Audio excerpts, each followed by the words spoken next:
Welcome, ladies and gentlemen, to the Film Club Podcast, where every month we deep dive into a different aspect of cinema. Directors, actors, genres, or franchises, it doesn't matter because it's always fun at the Film Club. I'm Dean. I'm Becky.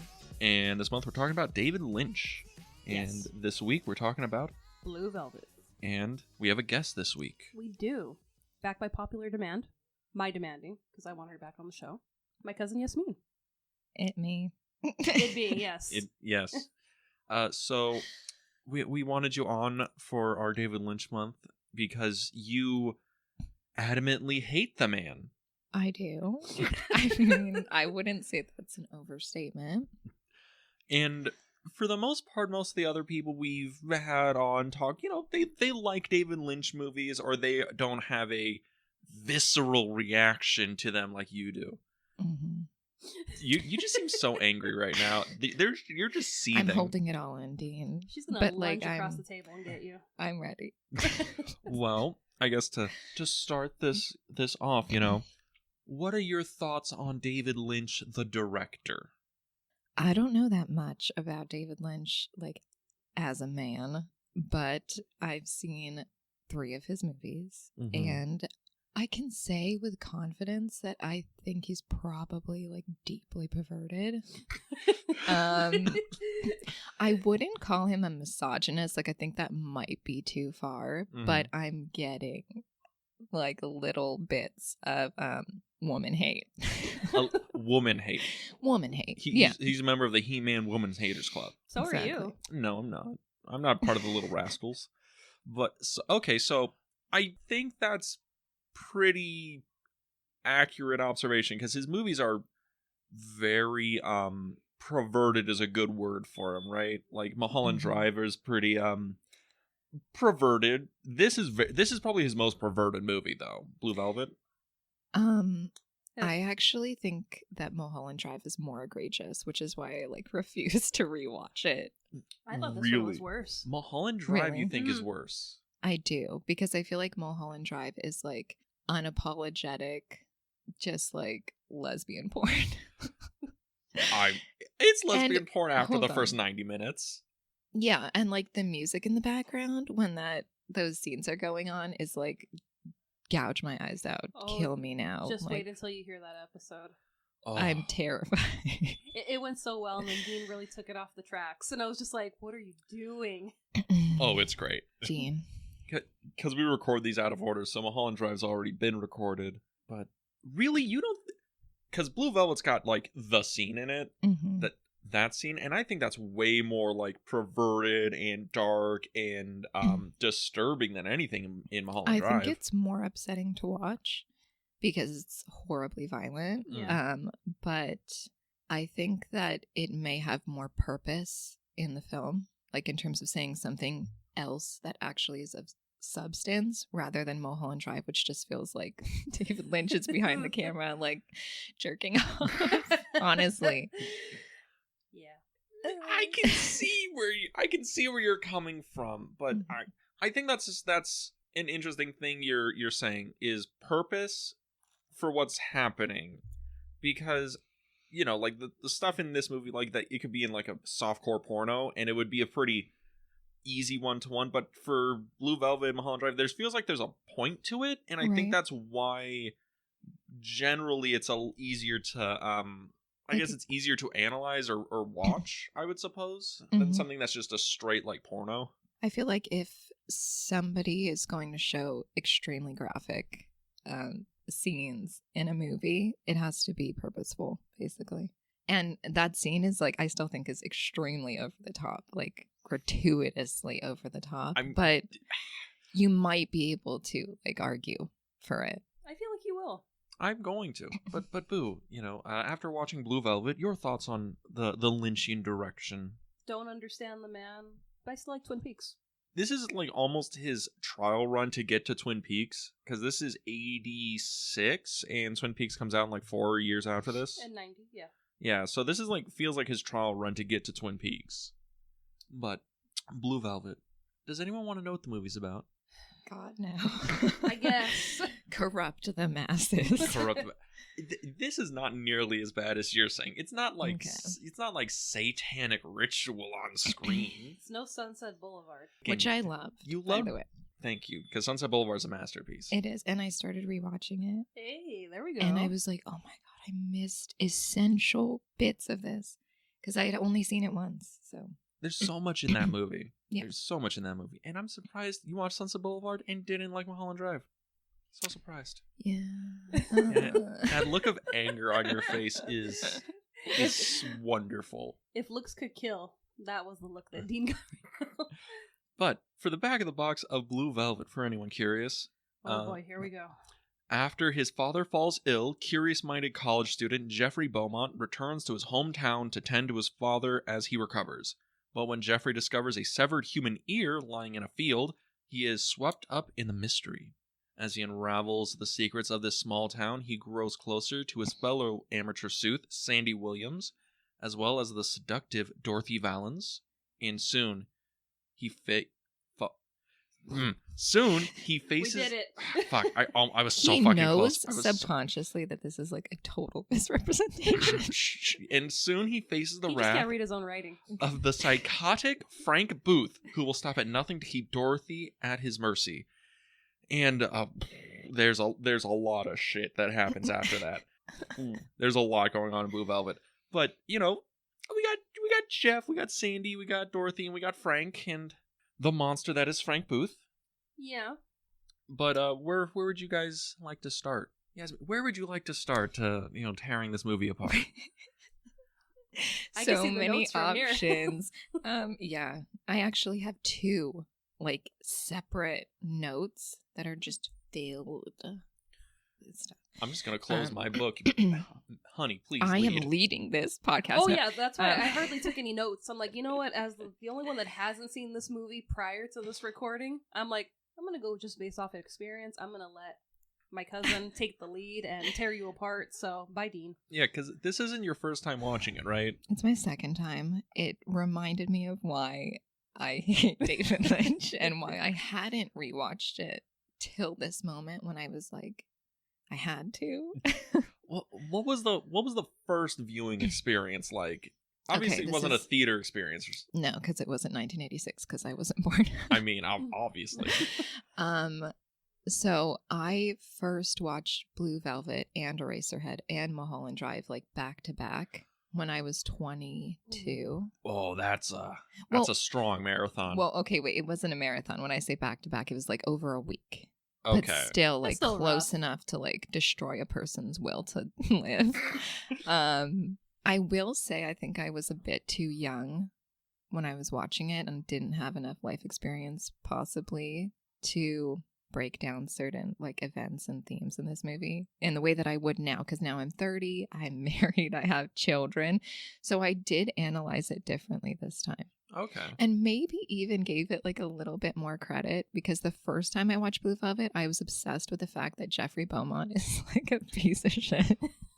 Okay.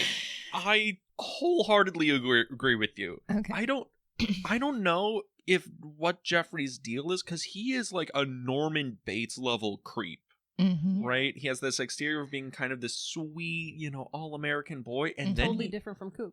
totally different from Kyle MacLachlan also played Detective Cooper in Twin Peaks, which is an evolution of this character, but is far more of a just like general stand-up good guy. Mm-hmm. In this, his Jeffrey Beaumont character is a voyeur and is incredibly obsessive, and you get the sense he wants to be like a Hardy Boy detective, but it's mostly an excuse to break into women's apartments. Yeah, it's Peeping Tom vibe. Yeah. He says to Sandy that line, right? Which is like, she asks him, I'm not sure if you're a detective or a pervert. And then he's like, that's for me to know and you to find out. It's like, first of all, grown. But second of all, yeah. I mean, you're a pervert. Laura Dern seemed to be into it. Sandy seemed to be into it. She's so lame. Like, she's my favorite character in this movie, and she's so freaking lame. Like, because the Sandy character, I don't know how much she actually affects the plot. She works more as like a foil to the Dorothy character, Or if Dorothy is like the dark underbelly, she's like the nice, happy, like bright side of this The girl environment. next door. Yeah, exactly. The girl next door. And I think Laura Dern plays a very, very nice, lame teenage girl. She does. She's only like 18 in this, so I mean, it probably wasn't that hard of a This of a is play. her first role. Oh, wow. No, she got it. What was it? Her first day of college. I think so. She landed with this movie, and then we have Laura Dern. Was this also Isabella Rossellini's debut? Because I think prior to this, she was just doing like modeling, maybe. I think it'd be pretty early for her. I would imagine. Because because she's the daughter of Ingrid Bergman. Ingrid Bergman and the director Rossellini. Yeah, Antonio Rossellini, I think is his name. You But don't know? I know the last name Prolific Rossellini. Italian film director. Curses. But I think this is probably a very early role for her because I don't think she's that old in this either. I think she's only in her like her early mid-20s. No, she's in her 30s. Is she in her 30s? is. I think she might have been 34. She's definitely older than Kyle MacLachlan. Wow. 'Cause she doesn't look it, honestly. She I mean, to me she looks like a mature woman, and Compared that's to him, intentional, right? Yeah. Like he's 20. I think he was 27 when he played this role. I did look it up because I wanted to know. See, she's on it. But wait, this is an interesting starting point to talk about like Sandy versus Dorothy, because well, one of my arguments against David Lynch is that none of his women, and also I would even say none of his characters, are real people other than Jeffrey Beaumont. Like everybody else is just a projection of his psyche, which is frustrating. I mean, as a woman, to see like these women who are completely flat and are just there to function as his, Playthings or Yeah. like because fantasies. Yeah. I see that. I think the biggest split is him and Frank Booth. If we're talking about like projection of his psyche, because Jeffrey is, projected as being a person able to function in society, and Frank Booth is the most base, animalistic, dark side you can go from that, which is interesting, but I kind of agree with you that everyone is almost a projection of what Jeffrey is going through, kind of. But I think Frank actually is like a side of his own character that he's afraid of. You want me to explain that? Or I would love to. Don't explain it to me. Explain it to the audience, and I'll just indulge the idea that David Lynch is worth analyzing. Okay. I also have an argument about that. I would like to hear that argument too, but let's get to this part where you're not trashing America's favorite director. Okay.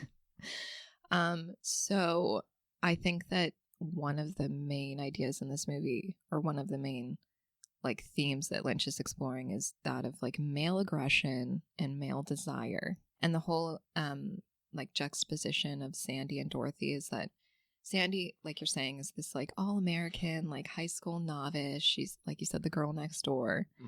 And Dorothy is this mysterious woman who I think is importantly, I think the casting is so important in this film. That Isabella Rossellini is like this delicate European flower. And then you have Dennis Hopper, who's this like American, like rough, like cowboy, right? Like that's how he's known. Yeah. As an actor up until this point. Easy Rider, Giant. Texas Chainsaw Massacre 2 actually came out the same year as Blue Velvet. Dennis Hopper had one of the greatest years of cinema. Wow. I'm sure people just loved him. I mean, I'm watching it and I'm like, wow, he's really pulling from his character. What was his name? Like Grady in Texas 2, I think that's his name. I just remember him dual wielding chainsaws fighting Leatherface, which, if you want a masterpiece, Texas Chainsaw Massacre 2. Well, that's the vibe that I was getting, and I'm like, this has to be close. No, it was the same year, and I think it was probably in the same batch of Coke he was doing it to. Yeah, Texas came out first before Blue Velvet, so I was just like, wow, he was just the same person the entire year. This is kind of terrifying. Scary for him to live in that. Dennis Hopper is a wild man actor, honestly, and this is we're gonna get into the Frank Booth thing because I think he is a embodiment of pure evil in a very real and disturbing way. But we'll get into that. Well, back to what you were talking about, the analyzation. All right. David Lynch is worth analyzing. I think that Frank Booth is this side of Jeffrey Beaumont that scares him, because there's that moment in the car where Frank looks at Jeffrey and he's like, "You're like me." Do you remember this? Yeah, between doing hard like inhales of drugs from his tank mask, I air don't know mask. what that is. I think it's some sort of like laughing gas psychedelic bullshit. Mad Max, a Morton Joe. Yes, that one. Okay, probably. Yes, he is Bane. Bane's cooler, sorry. I think that Jeffrey is like terrified that he has these like latent desires inside of himself. That's why when he has intercourse with Dorothy and he slaps her, he like backhands her twice because she's like, "Hit me." Oh, she's so freaking annoying.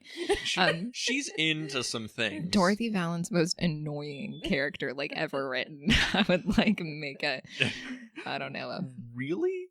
She's so irritating, especially as a woman. Like, Agreed. I find her insanely aggravating. Yeah. Yes. Also, because she's not a real person. Like I'm saying, she's not actually like a woman, like a real character. She is a projection. And that's part of, I mean, I'll cut her some slack because she's not real.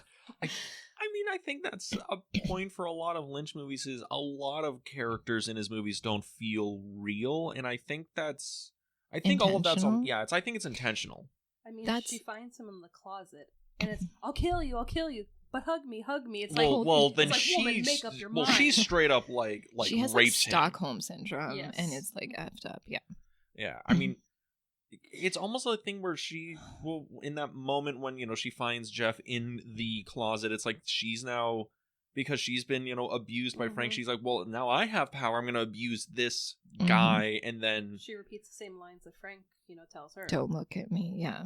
She's completing that whole process. Even if you look at what she's actually doing, the the under the carriage kiss here, it's the same thing that Frank does like literally 5 minutes afterwards. It's like she's just repeating this cycle of abuse, which I think is intentional, because you get that whole thing of like small towns, oh, everything was so nice except there was that one funny uncle that hung around in town, and it's a big surprise that half the town is now weird. I wonder if that's something there. That's a definite theme. I mean, of things lurking under the surface, if that's what you mean. Yes. Yeah. It's like the whole first shot of the movie. Right, and it ends the same way actually, but you don't see the disgusting bugs under the grass. Giving bugs a bad name. Come on now. They're just chilling. No, they're so gross. They're just doing their thing. We just have the fake bird from Twin Peaks. Yes, your favorite thing. This entire episode is going to be Boo tying into Twin Peaks. This is the that's inspiration for Twin Peaks, so yeah. I was able to pick up all the stuff that we see later in the series and the movie, so yeah, I'll call it out. I mean, it's very Twin Peaksy. This could almost work as like a prequel. There's even the red curtains. There's a lot of curtains in this movie. I like the blue curtains of blue velvet. The undulating blue velvet curtains. So I kind of got him into Lana Del Rey. Yes. And he's like, did you know she did a cover of Blue Velvet? So it's interesting that you bring up Lana Del Rey, actually, because she touches on a lot of things that David Lynch touches on in terms of like this idea of like Americana and like the perfect picturesque ideal American life, but there's darkness lurking underneath. I feel like that's Lana Del Rey's like whole identity. I know, and now he's onto it, and he is a Lana Del Rey stan now. Not even close. I saw one music video. I saw literally one music video. You'll get there. We all do. Yes. It is like the cult of Lynch. She is the female David Lynch. But like so much better. Very, very better. Yeah. So, Blue Velvet. Yeah. Okay, so you guys want my my hot take on this? Like just to my overview of this? We literally brought you on this podcast for hot takes. We literally brought you here for that. Okay, so basically, if Dean starts saying hit me, then we gotta we gotta take a break. Yeah, we'll do that. Okay, one of my biggest problems with David Lynch is that I feel like people think he's a lot deeper than he actually is. They're like, oh, he's so prolific, he's so poetic, but he isn't. That was actually something we brought up in Mulholland Drive, where we talked about how he has characters emerging from the dark, and they're like, oh wow, that's so profound in the way that they're coming into the light. And I think we talked that David Lynch was like, no, it just looks cool to see someone come out of the darkness, and it's just Right. like there's not that much to it. There's also the thing where even I saw an interview, and it was with I think his name is Michael Anderson. He played the man from another world in Twin Peaks and all that stuff. Okay. And he like showed up to like the editing bay one day to like, I think he was like gonna get lunch with David Lynch for something, and he overhears them talking about they're cutting a scene, and he's like, "Oh, you see this right here? We're gonna put these two shots together. I wonder what it means." And it's kind of a thing where his process is kind of, he's not really sure what it is, and he just kind of builds his films and ideas in post-production after he kind of throws everything in his head onto the screen and then try and figures out what it all means later. Okay, that makes perfect sense. And actually, I might hate him less for at least admitting to that and not trying to portray himself as some kind of like incredible mastermind who's like, I planned all this shit out 10 years ago, and I've just been waiting for the moment to put it on the screen. No, I think for the most part, like, Inland Empire is the most distilled version of this. You haven't seen Inland Empire, but do you know about that film? No, okay. I really don't. So, Inland Empire was this experimental thing he wanted to do. It was right when, like, camcorders became, like, readily available. So he bought, like, a camcorder from Circuit City in, like, 2001, and he asked Laura Dern to come over and be like, hey, I wrote this scene. Do you want to come over so I can, like, film you so I can test out the camera? And she's like, oh, sure. And that turned into him just asking a bunch of people to be like, hey, do you have a free weekend? And then he made a 3-hour movie out of all these little things he shot out of like 6 to 10 hours worth of footage, and just kind of cut it all together and made a movie that kind of sort of has a through line. And you and your friends all fell asleep during this movie? We did. We went to go see it in the theater. It is his worst movie. I do not think that is a good movie. Okay, so he is a collage artist. Like, he's like movie montages. Is that the vibe? Kind of. I mean, there's a plot and characters and stuff. Terry Crews is in the movie for some reason, and it makes some kind of sense. It just looks like he kind of, okay, it looks like he wiped his balls across the lens and then shot. It just looks disgustingly bad because it's 2002 like camcorder. Why would you come up with that imagery? Have you? I'm not going to answer that question. I'm never borrowing a camera from you ever again. but yeah, but with this, I mean, the original cut of Blue Velvet was like 4+ hours long. So I feel that makes sense where this movie feels, where I think your point makes sense where maybe it's all kind of, he's just putting like whatever he's thinking his id just on the page and shooting all of it, and then he finds the actual plot and narrative later is kind of what's going on. Maybe it's not as purposeful as people think it is, but I think there is intent. I think there is intent, but I feel like the message, well, any messages he has in this film are like insanely trite. Like, I wish that he would just like sit down with his journal and like write a sad journal entry instead of like make movies, because I don't feel like they're that like significant or like saying anything really substantial. You don't think it's deep? No, not at all. It's just not that deep, bro. That's actually you can the see issue. Dean's heartbreaking. I'm sorry. She said that. No, I'm good. The man's on your chest. He's holding it together. Yeah, I'm wearing my David Lynch shirt right now. Just look how sad he is. You know, he's not sad. He's laughing all the way to the bank. Fucking probably. He's like, I got Naomi Watts to have a gay sex scene. I'm rich. Man, that is like life goals right there. God damn. Yeah. Didn't she just get married? Naomi Watts? I'm surprised she wasn't already married, honestly. Yeah, I've seen it on Instagram. I'm like, oh, okay. Good for her. Now that I've seen Mulholland Drive, I'm like, okay, I know more people. She's also very good in that movie. Great actress. Okay, you cannot look at me like that and tell me that Naomi Watts doesn't give a great performance in Mulholland Drive. I'm not going to go after her, but I'm going to go after David Lynch and the cult of David Lynch. The cult of Lynch? He's right here. Yeah, I'm ready to Yeah, I know. I feel like what you're saying makes a lot of sense in terms of him just like sticking things together in like a hodgepodge like filming scenes, because actually his movies to me always feel like pastiche. It's just like, I'm gonna reference this, I'm gonna reference that, and like, here's a deep symbol that like people universally would acknowledge as deep, right? Like what do like red roses against a white picket fence mean, right? Like it's a very Americana image, right, and there are these images that people would universally think, oh, there's symbolism there, there's something to like pick apart. The fire truck. Yeah, the fire truck with the firefighter waving and the Dalmatian and the tulips and the flower bed and like the blue sky, right?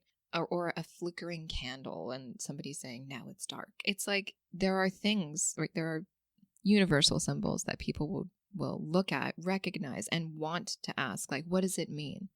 But I think that he relies too much on that. I think that like actually, like you're saying, he's not even sure what he's like really trying to get at. And that's why you have like, I'm being so mean, but you have, these like male college students who go see a Lynch film. And they're like, called film bros. Film bros. Film bros. They have a name. They've claimed it. Okay. I went to school with lots of them, and they're like, oh my gosh, like David Lynch is just so.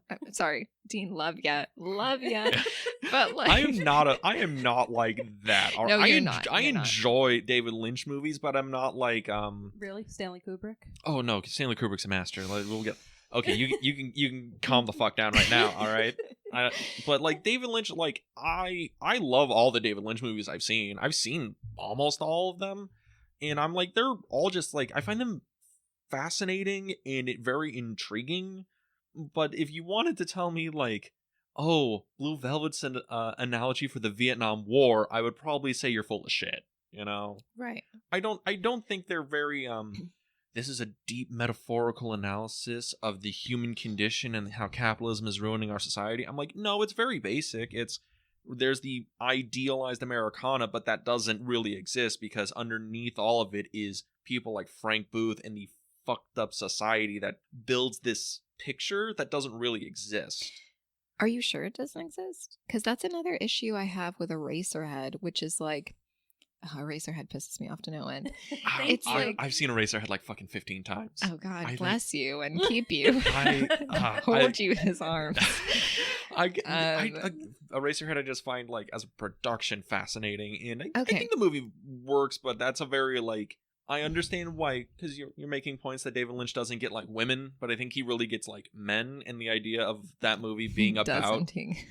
No, I think that movie being about like, oh, you're a father and you are really, really afraid of how to take care of a child. I think that's what Eraserhead's about, and I get, and I think that's why I like it, because that's a very like, he's going at it a male perspective, and I think that's interesting. I think that it is fair for men to see their perspective represented in art. Like, I'm not going to be like some kind of crazy feminist who's like, no, you can't have it, because that's not fair. But Eraserhead, it's annoying to me because it's the drone, isn't it? Well, that's annoying. Underneath the whole movie. That is annoying, but I just feel like his perspective, like his specific male perspective, is insanely immature. Like, that's why I said like he should just go and write a sad journal entry, because then I feel the same way about Jeffrey Beaumont. It's like there's not much to it. It's just like, I'm anxious about being a dad. It's like, okay. Like when you said that like the Americana doesn't really exist, that's an issue that I have with Eraserhead, because he portrays domestic life as like this freaky, insane, like surreal thing, right? Where like even having a conversation over dinner with his girlfriend's parents is like traumatizing. And it's like, is it though, David? Is it like... It's nerve-wracking, How many times has your chicken been hemorrhaging over dinner? None. That was messed up. Okay, that one's kind of weird. Well, I think that's kind of a thing where, again, we're getting into Eraserhead, but I think in that scene, it's more representative of, oh, I'm meeting the girlfriend's parents for the first time. Oh, they make this food I never had before. I'm trying my best to be, like, it's awkward. Cool with everybody. It's very awkward. The dad rambles about things that no one cares about, but are important to him. I get that, but I also feel like David Lynch, and he does this with, well, the 3 movies that I've seen, he just like, I feel like he takes reality and then make something that is so removed from reality in order to like make it edgy or make it seem like deeper than it is. And actually it doesn't work for me as a work of art because it's so removed from reality. It's like, what are you even saying anymore? Like with Blue Velvet, it's like I could draw Isn't your favorite movie like Color of Pomegranates? Yes. You're like, this movie is too removed from reality. So ready to defend that because that movie is intentionally a poem about a poet's life, and actually Sergei Parajanov, when he made that, I think people wanted to see things like more deeply than they were, but actually his images are very simple and are just supposed to function on a very like basic emotional level. And wait. The hypocrite has arrived at the Film Club podcast. No. He's very like, and I feel like he's very intentional about it. Like he knows what he's doing. He's using the medium of film, right? Like this visual medium to show these images that maybe would not be as well depicted verbally or some other way, to evoke emotion, to, I don't know, to allude to symbols, cultural, historical symbols that, again, people would universally recognize. But he's not, I don't think he's trying to pose as like more profound or make it seem like it's deeper than it is. Are you calling David Lynch a poser? Yes, absolutely. Absolutely. David Lynch to me is like wannabe like Cocteau. Like, wow, okay. He's got you against the ropes. Ooh, that's dark. Well, I respect your view, but I disagree with it. I'll put it like that, because this is my favorite day ever. Yeah. Becky's just gonna sit in the corner and get with a popcorn, watch this out. But I think that calling him a poser is very dismissive of what he's doing. Tell me what he's doing, Dave. Well, I gotta know. I mean, what he's doing, at least to me, because, art is, subjective. You can view it however the fuck you want. But I feel that what he's doing generally is really shown here in Blue Velvet, which is very personal to him, because he was this guy that grew up in like middle America nowhere, and he grew up in like the white picket fence Americana. And there's stuff in this movie that he was like, I saw this as a kid and it like fucked me up. Like in the later on in the movie, when you see Isabella Rossellini wandering around the street naked, that actually happened to him as a kid. Him and his brother were like riding their bikes home one night, and they just see this woman wandering around naked in the street, and that like fucked him up, and he started like crying because he was like 9 and he didn't know how to process that. And I feel a lot of the movies he's going through is like, this is my experience with the world. He grew up in this Americana thing and this like very idealized thing, but he's like, that's not what it is. Mulholland Drive is, I came to Hollywood, I had all these dreams, and I thought I was going to be making like Sunset Boulevard or Wizard of Oz. It was going to be these big, beautiful movies. And then he gets there and he finds that, oh, Hollywood is just abusive and dark and cruel. I feel it's his thing is he views the world in a particular way, and his movies are him processing these things. And that's kind of why Jeffrey Beaumont in the movie, all these things are projections of Jeffrey Beaumont, because the movies are just projections of him. I mean, I think the way he pitched this movie to his producer was, okay, this is going to be hard to defend because it is going to make David Lynch sound like a fucking pervert. But they were like, so David, what movie do you want to make? Do you have any ideas? And I was like, well, I always had this idea. Like, what happens if I ever like snuck into a woman's closet and like watched her? And what if I saw her, undress and everything? And then I see something that was evidence of a murder, and a mystery that I could solve. And they were like, that sounds like an interesting pitch, David. Like, let's make a movie. I feel that's the thing. I don't think he's a poser. I just think he's incredibly specific to himself for his art. And I think people relate to that. Yeah, I think that he is a narcissist. Wait, okay. I will say that it is totally fair for an artist to be representing their own worldview. Their own worldview, yeah, like something that is incredibly personal, or, maybe even like a kind of personal narrative. But I disagree with the way that he goes about it, and I don't think he does it well. I guess that's my issue with it, Don't worry about what just happened in the background. It's you're all good, mate. Keep it a mystery for our viewers. You gotta love a good mystery. And the mystery was That's good. fine. The plot is fine. But I just feel like so much of it is like posturing as something deeper than it is. Like, okay, so I was able. Is that something you don't like about the movie, or you don't like about people who like the movie? Both. Wow, you just hate everyone. No, but I feel like the movie does have a tone. It does have a vibe that it's trying to push of like pretentiousness, like extreme pretentiousness. Well, man, that was a nice sing-songy pretentiousness right there. All right. With like the light coming out of it, pretentious. Pretension. Yeah. Like, okay, let me say something. You got words. I've got words. I can see the bullet points from here. I've got bullet points. Boo, I've she got got numbers. For you. She liked my movie. I did. I think Blue Velvet's a good movie. I'm very intrigued by the dialogue, though. Dissenting voices in the ranks, you know. We should totally get into dialogue, because the words that are used in this movie, I know I don't want to hear them, and you don't want to hear them, Becky. Yeah, just that one line I don't want to hear. Mm-hmm. But they're important. Yeah. But I will say, just to defend my perspective real quick, so I was able to find maybe like 6 themes that may be like significant or meaningful in this film. Mm-hmm. So one of them is like the theme of voyeurism, right? Very, very full in the movie. Right. It's like Jeffrey Beaumont, voyeur. We become voyeurs because we're implicated in it. When we're watching her and Through Frank. the closet. Yeah. Right. We're like, oh my God, why is he not tearing his eyes away? And then you're like, why am I not tearing my eyes away? Well, in my situation, I had to watch it because I was being forced to. Yes, we had the whole Clockwork Orange eye things going on. Holding my eyeballs Pretty much, yeah. open. Yeah.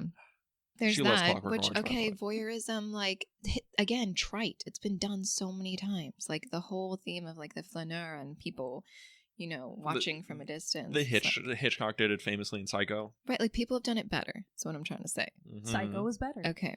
Mm-hmm. Breathe, deep, breathe. Mm-hmm. Okay, and then we have, you know, the theme that you're talking about, which is things look perfect on the surface, or things look good on the surface, but underneath there's this dark underbelly. We see that in a lot of Lynch's films, right? Like you're saying, which is fine. Like that's That's fine just society. thing. Yeah, no, I'm not saying it's okay. I'm saying like it's a fine theme, but again, people have done it and have done it better. Like again, I don't agree with the way he does it, or how he gets there, I guess.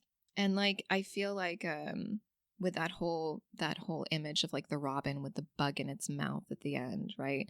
Where they look at it, Sandy and Jeffrey look at it, and they're like, she looks back at him and says again, "It's a strange world, isn't it?" Right? It's like, and the Aunt Barbara or whatever is like, "I could never eat a bug." And then she goes into eating chips, you know, being like, "We are as disgusting as the animals." She really is. Like, yeah, Barbara has like problems, but You're just saying that because she was in other David Lynch movies. She was in Fire Walk with Me. She was super creepy. But yeah, there's just that idea of like, how can something that is pure and good coexist or even like mingle with something that is like dark or twisted, right? But it's like, okay, David Lynch, what about it? Like, the bird was hungry. Yeah. No. But also like just, yes, good and evil like coexist, and sometimes they like mingle. Yeah. Right? Which is the whole thing about him being like attracted to Dorothy, who's like mysterious, dark, you know, elusive, and then Sandy, who's like the girl next door, wholesome, pure. Okay. He's like, how can I have these like conflicting desires inside of myself? And yet here I am. Okay, great.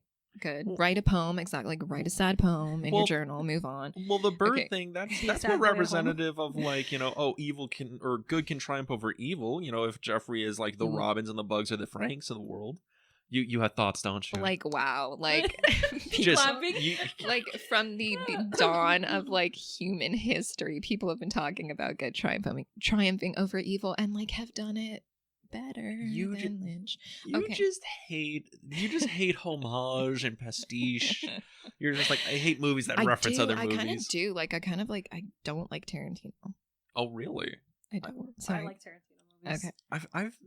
I really liked Tarantino when I was younger, and I have grown more and more lukewarm as I get old. I feel that is the arc of many film Mhm. people, because I agree that he leans way too much into like the self-indulgent, self-referencing things, and also Right. I think everything after Inglourious Basterds is just way too fucking long. Mhm. Hateful Eight's too long. Fair. Once Upon a Time I think is a little too long. Not long enough. Yes, I need to be, fully Living in Hollywood. inside that world. we have Yes. two different views on that movie. Hey, you enjoyed it. You're sitting there with a big smile on your face. It's a fun movie, but so do you hate Star Wars too? Because that movie's just all pastiche. No, because it's done well. Like people, Really? okay, people. I mean, I could sit here and say right now, like nobody should make anything ever again because there's nothing new under the sun and it's all already been done. But what I'm really saying is the same themes will come up over and over again because humans are humans and they don't change. But like, do it well, like David Lynch.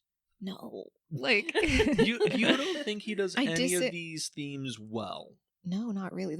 His overall like films just don't work for me. I think again they're perverted. I disagree with them like on an ethical level in terms of like, this argument of like art for art's sake. Mm-hmm. I kind of disagree and agree with it at the same time because I feel like things that are beautiful deserve to exist, like things that are aesthetically pleasing, right? A thing of beauty is a joy forever. Like that's why I love The Color of Pomegranates too, because it is like it's beautiful. But this is like, why are you trying to F me up, David Lynch? Like, why are you trying to scar me for life? He's just like, I'm just trying to make a movie, kid. What do you want he's from like me? literally ruining my life and also like not doing it very well. Not doing it very well. You spent the last I don't know how long, an hour talking about how much you despise the ruining man. my life very well, but not telling stories very well. That was unclear. I mean, he's effective. I mean, you say what you will. He's you a don't provocateur. Provocateur. I see. Like another director I hate, Gaspar Noé, who's like misogynist, pervert, provocateur. I just do not like these types of directors. Do you love Gaspar Noé? Not particularly. Good, no. good. Thank no, God. No, no. Okay, Well, here I we think go. Climax is an interesting movie, but I mean, I don't think I would ever want to watch it again. I'm never gonna watch Irreversible. By the way, that movie I think is I have actually seen that. rough. Really? You haven't seen that? No. I know about the scene in that, and I'm like, I don't need that. I'm okay with that. Not in my life. That scene to me is not as hard to watch as the rape scene in this movie. Oh, then I might be able to give it a watch then. All right. No, it's still horrific, but the words in this in Blue Velvet's scene are damaging. So you're telling me that Dennis Hopper is a better actor than anyone in a Gaspar Noé film? I mean, yeah, Dennis Hopper is a good actor. He objectively is. Except for the CGI head they gave him when his head, explodes. Oh, in Mario Bros. No, in this movie when that wasn't a CGI head. It was a paper mache head. Thank you very much. Yeah, because I mean, this is the stunning. 80s. Spoiler, he gets shot in the head at the end of the movie, which he needs to be. But I mean, his head grows 5 times bigger than it does. It looks like a bomb went off. That's so Lynch, though. It's great. His head got too big. Surreal, over the top. I mean, that scene was creepy. That scene was the most satisfying scene in the entire movie for me. I was like, oh, thank God. Well, the guy in the yellow jacket. He is the creepiest character in this movie, other than Aunt Barbara. You really have that for Aunt Barbara. Yeah. Do you want to talk about the actors outside of Lynch the man? Because say what you will, you might not like David Lynch as a director, but he gets some great performances out of people. Frank Booth is, I think, one of the great villains of 1980s cinema. He is just so he's terrifying. Yeah, evil is the word I would use. And Dennis Hopper is a great actor. Again, he was on that good 80s coke. I also feel like Gordon, the detective, or I don't know if he's really a detective. It's unclear. I mean, he is, but he isn't. Yeah. Yellow Jacket. Oh, yeah. He, to me, was even scarier. He seemed more dangerous, potentially, than Frank Booth, because, first of all, he's wearing soft pastels, which is what in the world? Are you writing for Vogue now? Be soft pastels. His sartorial choices are terrifying. No, but he's scary, man. He's unpredictable, and he's obviously being intentionally deceptive, and you're not sure whose side he's on. Whereas with Frank, he's an unstable sadistic drug addict, but you feel like he actually has strange moments of humanity. When he's like watching her perform and there are tears in his eyes, you're like, oh, whoa, this guy is actually just like really messed up. There's something broken in him. Whereas with Gordon, he's more, I don't know, just like straight up scary. Yeah, because it's under the surface. You know, he's showing up to work every day. He's a detective, or he's, you know, part of the police squad. And it's like, you're supposed to be the good guy, lawfully good. And it's like, no, you're, you know, participating with Frank. And it's like, I can't trust you at all. Frank, I know. You know, he's like straight up evil. Batshit crazy. But it's like, you know, you should be someone that, you know, I go to work with every day and I can rely on you. Right. I also thought Williams is scary too. Williams is Sandy's dad. Detective Williams. You found him scary? Yeah, because, okay, another theme or another like prevailing sort of tone in Lynch's work is that you're not sure what to take seriously, even at the end, right, when there's this like idyllic scene of Jeffrey and Sandy together and their moms are chatting and their dads are together and his dad's better. You're like, first of all, is this real? Yeah. Or is this totally a dream or something? That's how I felt. Right. And it's like so over the top, like so like saccharinely sweet that you're like, it something feels off, right? He actually does do that effectively. He creates a feeling of unease where you're like, I don't know what to believe anymore. I don't know what is real. Like, okay, there's 1 point for David Lynch. I mean, one of the guy's favorite movies is The Wizard of Oz, and, you know, he loves Sensible. He likes these movies that feel dreamlike and weird and uneasy. I mean, this movie, for the most part, feels like you're kind of in a really weird Norman Rockwell nightmare because the whole movie, like, everyone doesn't talk correctly. You know, they talk like they're in like a 40s or 50s, like, you know, like Mickey Rooney, Judy Garland musical, unless you're Frank, who talks like you're in like a 70s like exploitation film, you know, and it's really, oh god, now you got that weird feeling that you're watching Easy Rider or something. Help me, God, please.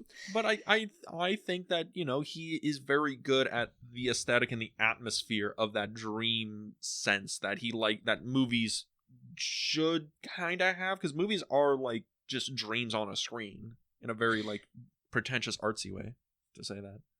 Yeah, I mean, he does do that effectively. He does create that sense of like you don't know where dream begins, where reality ends. In this movie, there's that moment where you enter that moldy ear and then you exit an ear, but it's Jeffrey's. Everything that happens between those two shots could have never happened at all. Yeah. Or everything that happened after those shots, I guess, could never have happened. I don't know. It like, you know, separates the film in a specific way where you're like unsure. That's what pisses me off about his movies, because I don't know. Like, is this really happening? I don't know. Right. I mean, could be an interesting aspect to it, but again, I feel like David Lynch intentionally leans into ambiguity, leans into like showing symbols, right? Symbols that can be universally interpreted, and also walks that line of like, is it really happening? Is it not happening? And it creates a feeling of like, oh, this is deep or profound, but it isn't. Anything. Okay, I didn't even like finish talking about like the themes that could be in this movie, but please, they're trite. so trite. I don't think. I guess this is one of those things where we are just on two very opposite ends on the David Lynch is he a genius or a charlatan spectrum? Because I think there's a lot of like intent and purpose, and I like how he interprets and shows, trite they may be, these themes, and I think the movie is a lot better than you give it credit for. I'd love to ask you a question, please, pertaining to that. What do you think about this idea of well, we were talking a little bit about Americana, but it also relates to casting. Is there a theme of like Americanism versus like Europeanism? Because Isabella Rossellini, like I said, she's so like iconic as Ingrid Bergman's daughter. And Rossellini's daughter. Exactly. Fuck, it wasn't Antonio. God damn it. I was so close. You looked that up, didn't you? I did. She's like Europe. Okay, I don't know. To me, she represents Europe. Frank Booth represents like some kind of aggressive American identity, like violent American identity. He drinks Pabst Blue Ribbon. Yes. There you go.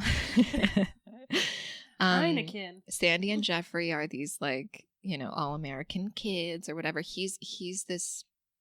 Jeffrey's almost the stereotype of this like boy come back from college. Actually, I wondered if there was some kind of Hamlet thing going on in this movie, because his father has been like laid low in some unknown illness. Yeah, I mean, he's not dead, but yeah, has some kind of freaky illness where he's like strapped up to a contraption and his mouth is moving uncontrollably, but he can't speak. I don't know if it was like a stroke or a heart attack.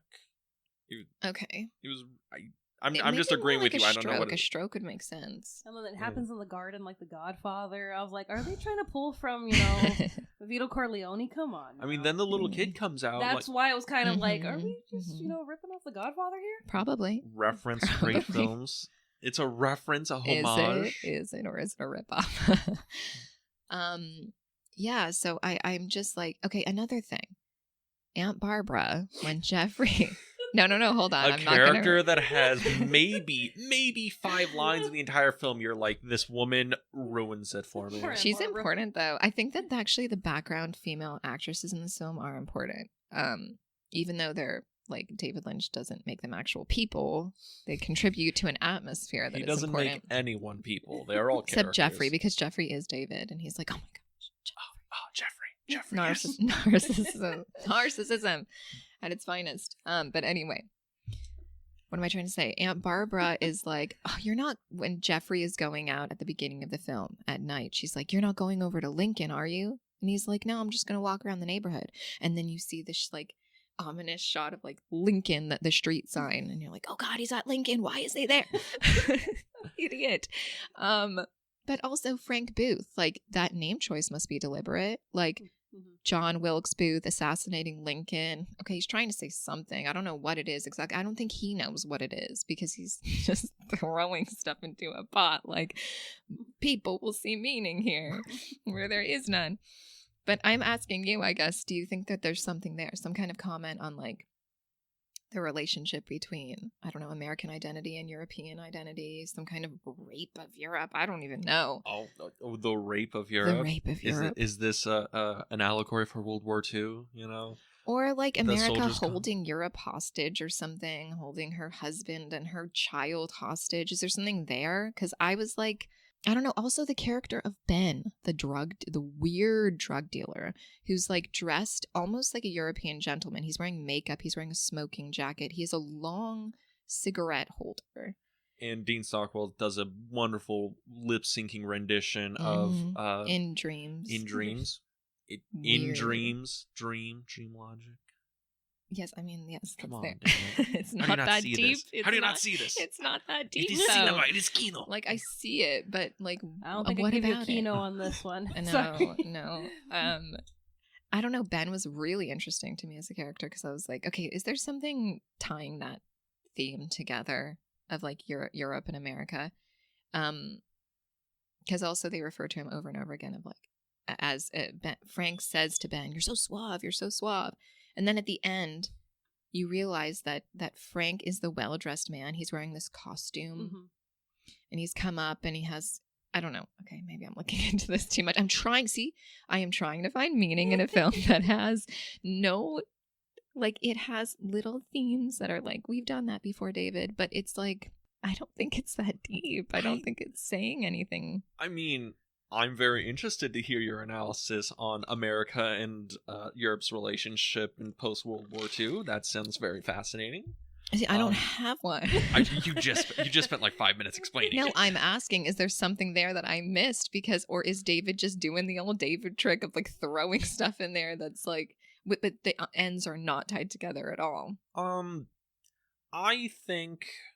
I mean, if you really want to look at it through like Europe and America holding Europe hostage, that kind of, I can humor that. Like, I can definitely read something into that. I mean, yeah, the idea of, the Americana he's invoking is a very specific kind. It's not like 1980s where it's, mass consumerism. You have people driving like, new BMWs and they have the nice stereo system. He's invoking like a 1950s. Yeah, 1950s, a post-war America, and the idea of, Jeffrey's coming home from college, and Frank, we don't know what he did, but you can definitely read something that Frank is an incredibly violent and evil man who probably suffered something that ruined him. Could that be he is a returning war person who has now come home and does not know how to deal with that? And because of how America's 50s culture was, is everything's like hunky-dory, guys, we are really coming back from the war.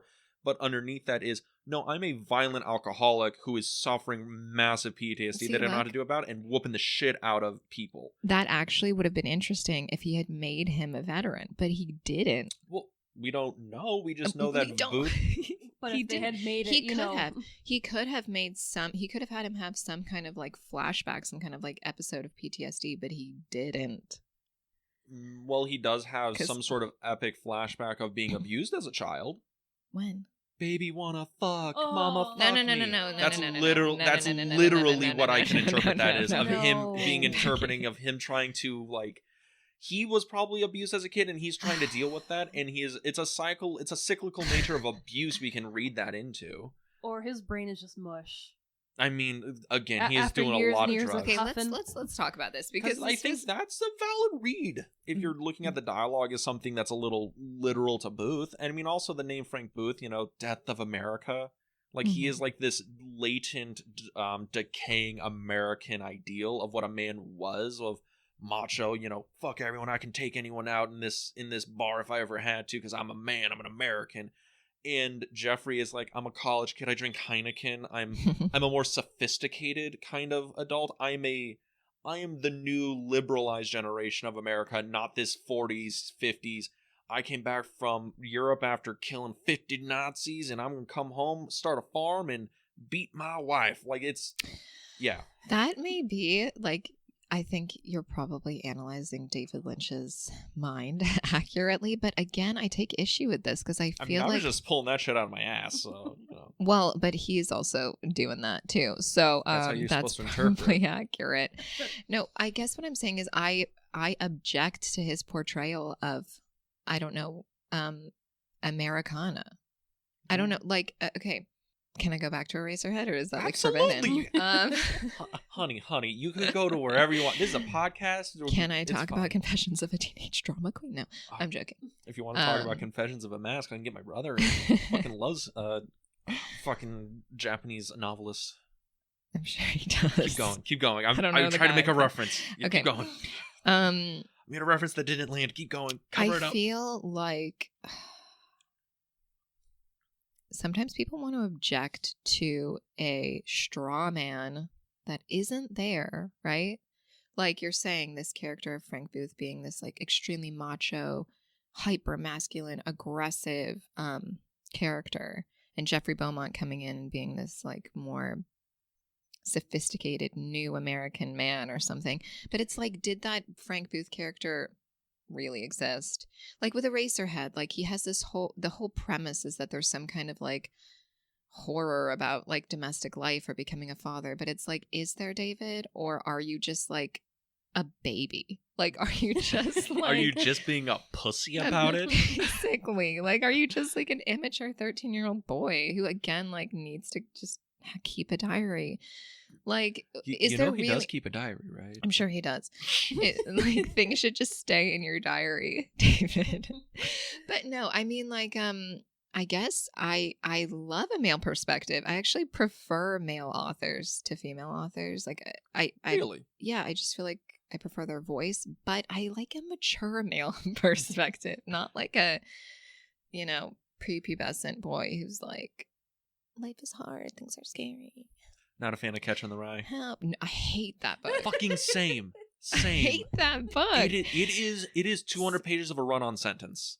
Right? And like, you want to talk about run-on sentences? Like, this whole movie is like stream of consciousness. Like, just like, I also hate Virginia Woolf. It's like, just throw this stuff together and like, someone will find meaning. You hate Virginia Woolf? Totally lame. Like, I'm a literature major. I hate Virginia Woolf. Now I'm trying to think, is there anything that you do enjoy? No, I hate everything. I knew it. Okay, wait. Do she people is need the straw man. Do people need a frame of reference? Love Dostoevsky. Oh, God, you're calling me pretentious. Jesus No, Christ. that's not pretentious. So He's a great, like, Russian authors in general. Tolstoy, wonderful. What else? I mean, you guys know I like The Color of Pomegranates. She does enjoy herself in Twilight. She sucks. Twilight, man. I went there when I was 14. You're like, that is the well I will always come back to. It's fine. Twilight is, like, really straightforward. I mean, at least it is what it is. It's not pretending to be anything else. It's not. So that I'm cool with that. But anyways, going back to Eraserhead, yeah, I just feel like he creates, like, horror where there is none. And I think it's, like, a cop-out in terms of, like, again, not saying anything that deep, but trying to make things seem edgy, trying to make them seem like totally crazy, man. So Kevin never had that look on his face like, Jack Nance and Eraserhead, No, my husband is a man. He's not no David Lynch. I didn't marry a teenager. No, I was Thank like, you. this guy is like, yeah, he's a Hispanic man. He's got machismo, okay, like Yes, real, like. Oh, and you got David Lynch Shout out to my husband. He's gonna listen back to this and he's like, I do not approve. Oh. Please go back, cut me out of this episode. We have to redact his name. Yeah, I mean, you might be right, but we'll see. Can we talk about the Oedipal complex that may be here? Because you brought it up of, like, Frank's trauma of, like, mommy, daddy, baby. Again, Yeah. we can bring that up because, again, I feel there is that point of Blue Velvet is talking about this cyclical nature of abuse. I mean, that whole scene, The rape. The rape of Dorothy basically tries to rape Jeffrey, and then we see Frank raping Dorothy, and then she and Jeffrey start a relationship, and she can only really get there if she is being abused in a way. And I feel there is this weird, like, psychosexual relation going on of this cyclical nature of abuse. And then when she's trying to have a normal relationship, she's like, well, I'm so in this way that I can't get there without being abused in some way. So I think there is merit to that in the film. Madame, would you like to refute my arguments? I agree that it's there. I don't know what merit it has or whether it's, like, edifying in any kind of way. It reminds me of, like, a lot of exploitation films that deal with Stockholm syndrome. And it's like, yeah, that's messed up. Yeah, you feel bad for Dorothy that, who knows how long this is going on for her, but she's just so screwed up in this way that she thinks that this is love, doing this to Jeffrey. Where she's like, she has feelings for him, but it's still, I need you to beat me up so you feel content. And he's trying to tell her, no, I don't want to hit you. I don't want to hurt you. I don't feel bad for her, though. You still hate her? No. I do feel bad that, like, okay, as a woman watching that scene, it's horrific because you're like, this is horrible to watch. I mean, I hope as a human being that's horrible to watch. Yes. Men have souls. I feel we've been over this. Good to know. You had your doubts? But she's... No. I love men. I'm not, like, a hater. But, I mean, you have how many brothers? I have eight brothers, full blood. And I have two sons. I'm like, I have 2 half brothers. Wow. Shots fired. Yeah, no. I have no issue with men. I have issue with, like, David Lynch and, like, specific men who are silly and that man. Silly little boys. Yeah. But yeah, Dorothy is just like, I don't know. Do I feel bad for her? She's being raped. That's horrible. But it's also like, girl, like, you had apparently, like, a husband and a little boy. Mm-hmm. I'm a mom. I'm like, get it together, yo. Well, in the story, like, Frank kidnapped them to basically force her to be his sex slave. Right. So I mean, like, being like, honey, you got a man and a husband. Victim blaming. You're no. I'm not blaming her. She's literally being held captive. what annoys me is just, I guess, all of her dialogue, which is like, hold me.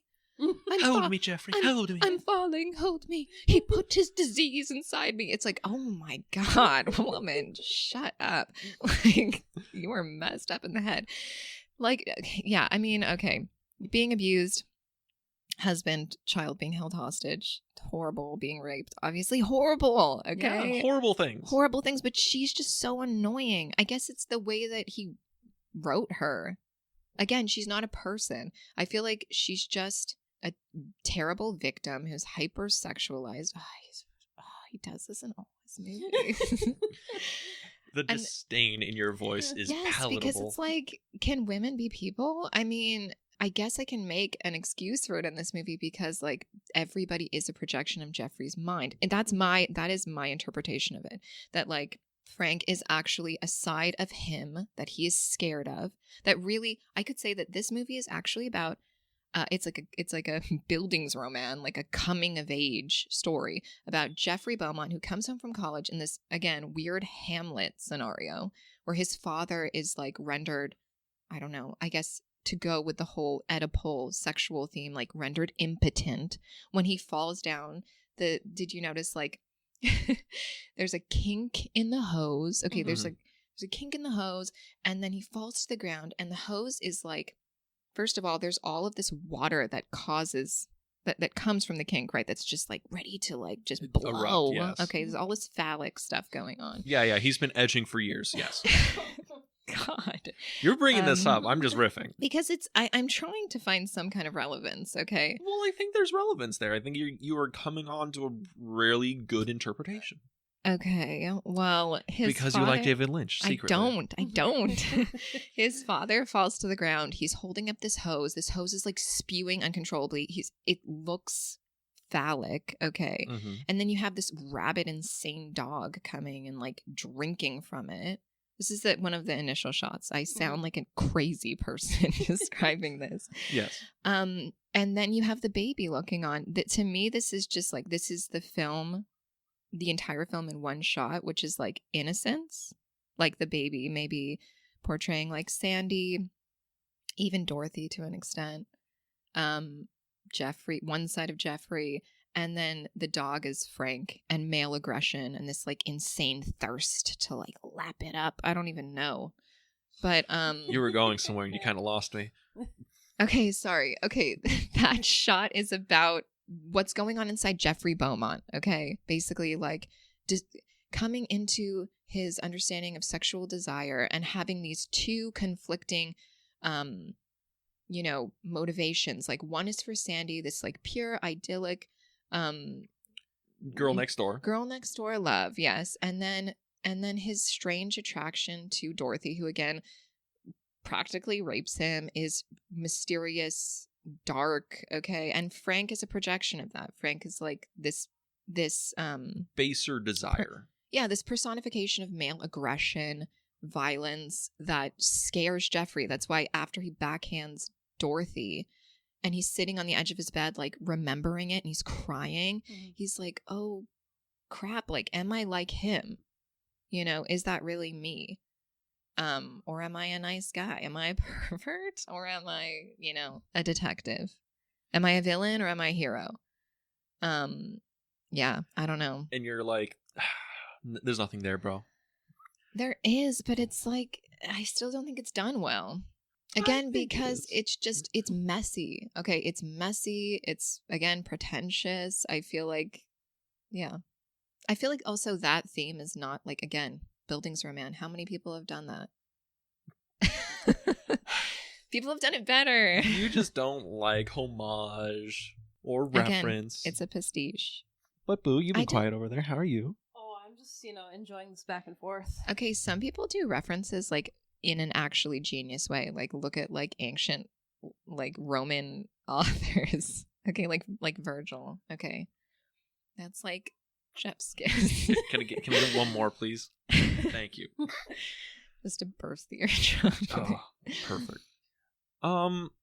Fuck. Where are we going now? Because we started on the Oedipal complex and we went to Jeffrey in this Hamlet way. Were we talking about the cycle of abuse a second ago?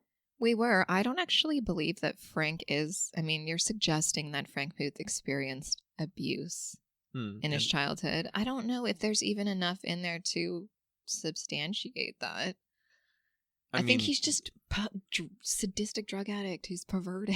With some weird kinks. I mean,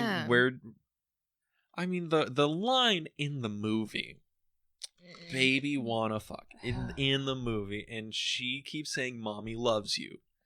You're telling me there's nothing there. What about the "don't look at me"? Your eyes just went really wide. Did you forget she says that? No, I remember it. I'm like... You're saying there's nothing No. there. I'm remembering as well when she goes to see her son. There's one moment behind closed doors where she sees her son. And she's like, no, Mommy loves you. And says it again. Okay, what do you mean there's nothing there? Like that he's never experienced abuse? No, I think he is. I think Frank's experienced... I think, again, I'm not excusing Frank. I think he is, again, a personification of evil. But I think that there is something to be said about this cyclical nature of abuse in this film. And I think, when she goes behind those closed doors, finally sees her son and says, "Don't worry, Mommy loves you, Mommy loves you." I'm wondering if this is maybe that's what the whole movie is actually talking about. That's the theme, is the whole abuse is cyclical. I wonder if that's something that the movie is trying to talk about. Like evil men create evil men.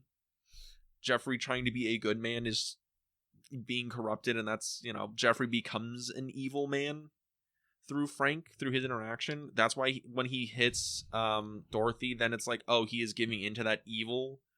And the ending of the movie is, dream or whatever, he wakes up from the nightmare, is he's like, the Robin eating the bug is like, okay, I can choose to be good or evil. Maybe that's what the movie's about, is his choice. When he reflects and cries on the bed and he's like, I don't want to be Frank, I want to be something else. Like, maybe that's the movie. It's humans can choose to be good or evil. You can choose to continue a cycle of abuse, or you can choose to stop it. That's humanity. Maybe that's what the movie's about. It's about humanity. I mean, it could be. Okay, and give me no leg to stand on. No. I am not going to argue that may be true. Like, that makes a lot of sense. It's a very solid interpretation. I just think okay, and you're and so I guess I expect observe a work of art, like a film, a book, whatever, that there should be some, okay, what is the purpose? Is it edifying? Does it using big words what does it do? Yeah. Yeah, does it have some kind of moral merit? Does it, for instance, okay, I was somebody singing. I think people are singing outside the building. I was talking about how his movies are so far removed from reality from me that they just, and they're also the anxieties. They feel like the anxieties of an immature teenage boy. Wow, talking shit on my people. I see. But I will say, okay, there are plenty of amazing fantasy films and stories that are high fantasy, right? And people would say are completely they feature dragons and knights and whatever.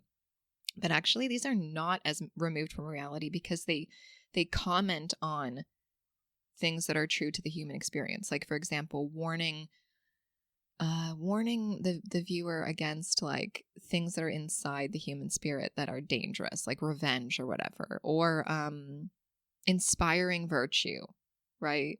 The same with science fiction, right? With fantasy, science fiction, these genres, they actually comment very heavily on reality.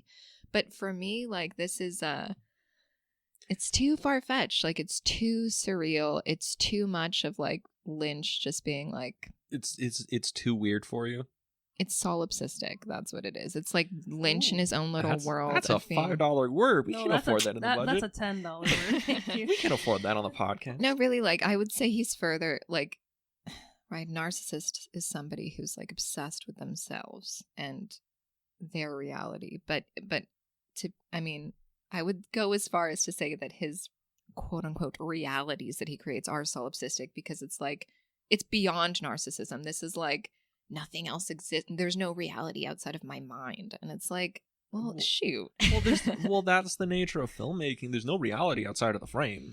Films are completely, conjured. There's no, and I think that's the thing. A lot of like classic films. You go back for the first 50, 60 years of filmmaking. Most of the movies, the dialogue's not real. The characters aren't three-dimensional characters. They're all projections, and I think that's the thing about this movie and Lynch's style is he's making just movies in a very base sense, like everything in the frame, that's the reality. These people don't exist outside of the frame. They only exist here in this, in these celluloid prints. That's why they're so. What is the point of it as a work of art if it doesn't comment significantly on reality? Like, okay, like you're saying, that's the case with every film. That's the case with every story. But I don't know. Is there substance there? Like, is there a significant amount of substance? I would say no. I would say that Lynch is so ambiguous. The ends are so loose. His character is so narcissistic that there's like really not much to say about it. I don't feel like he's making some kind of like overarching comment on the human condition or even like human emotions. I think that he's literally just speaking through the mouthpiece of Jeffrey Beaumont and being like, sometimes I feel attracted to perverted things. And it's like, okay. That's what I'm getting. I see your point. I just don't agree with it. Or maybe it's just too, maybe I'm just a woman. David Lynch doesn't make movies for you. He doesn't. I really don't think he does, which is okay. I mean, women can make movies for women that are really would go over men's heads or wouldn't matter to them or to their experience. But I don't know. It's just, it feels really angsty to me. Adolescent. It's like, you can work through these feelings, David. David, you're okay. Did you need to make a movie about it? Did you need to film a traumatic scene? I mean, I guess to get into that, like the movie was kind of his blank check. I guess the history of David Lynch, right? He makes Eraserhead for literally no money. He basically makes it over the course of like 5-7 years, just like piecemealing it together in film school. And then his first like real movie that he got to make was Elephant Man, produced by Mel Brooks, which I haven't seen it. Okay, that Same. one's not like weird, surreal dream. It is a period drama with Anthony Hopkins in it. It is an incredibly human film. Mm-hmm. That one I would recommend to you, even if you hate David Lynch. It is the least David Lynch, most like real movie you could watch by the man. Cool. Mm-hmm. Watch Elephant Man. And then he gets his big budget break with Dune. And Dune was going to be like... a failure, right? Huge bomb. Huge fucking bomb. Basically, he was going to make it. Then the producers were like, yeah, you're going to make a 2-part film. But they cut the budget in half, or they cut the film in half. And basically, it was a huge train wreck. And the producer was like, hey, David, I'm sorry I kind of fucked you over on Dune. I'll give you $6 million to make whatever the fuck you want. And he was like, all right. And he made Blue Velvet. So this is pretty much his throwing every little thing in his head on the screen, because I think he was probably on the assumption he's like, I'm never making anything after this. Like Dune was a bomb. I'm gonna put everything here. Throw all the stuff in. It doesn't make any sense. All his weird eccentricities, all his weird, brain stuff. I feel this movie is just an incredibly personal document of David Lynch at this time and how he kind of viewed the world. Maybe even how he viewed his own childhood. Again, I don't know like how fucked up that sounds, but I mean, it might be a thing where this is how he viewed his, adolescence or coming into adulthood. I'm gonna play devil's advocate. Please. For a sec. Okay. Is this good?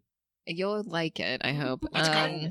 All right. I mean, Dorothy, as weird and messed up as she is, and like I said, I mean, she was in The Wizard of Oz. Yes, Dorothy. No, not that Dorothy. Dorothy Vallens. That name is like weird too. It's kind of freaky. I don't know why. It's a noir name. Yeah, I guess so. She can represent a lot of things, right? I mean, I was trying to figure out whether she was representing Europe or something. Or just like mystery or like temptation or forbidden desire or whatever. But as a mother figure, there's something there, right? Obviously, when she's naked on Jeffrey's lawn and Mike is ready to beat him up. And he's like, I'm so sorry, bro. You got way worse shit going on. Problems. And Yeah, you have he's Mike's like, friend coming out of the car. I thought you were gonna kill him. It's like, what? He's like, bro, you see that going on? He's got way worse shit going on than I can that's ever get. Also a really interesting moment because they think that he's Frank for a minute. Yeah. When he's chasing him in the car, and then he gets out, and you're like, whoa, is Mike about to like kind of mirror Frank? Because he's got his cronies, his like 3 dudes behind him, and you're like, oh, the God. bros rolled up. Yeah, like the American boy who's a football player is about to become Frank, which could have been interesting. But was that you in high school? I didn't have a car in high school, so no. But you were one of the football guys. That is not Beans at all. No. You're so mean. You're so Yes. Don't call me Beans. Why not? So I call rude. you Beans. So rude. I do so it rude. for Becky. Thank you. I love my cousin, okay? That could have been an interesting moment, but Lynch doesn't go there because Lynch doesn't know what he's doing. Okay. I like so that. rude. So rude.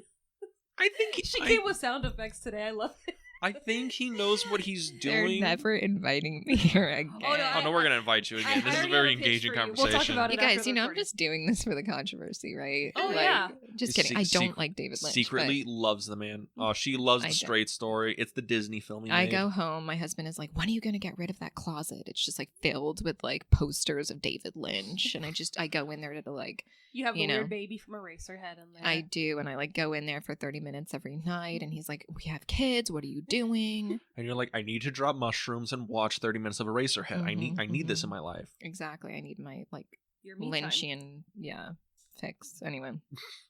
God, that is something that would be in one of his movies because it's that messed up.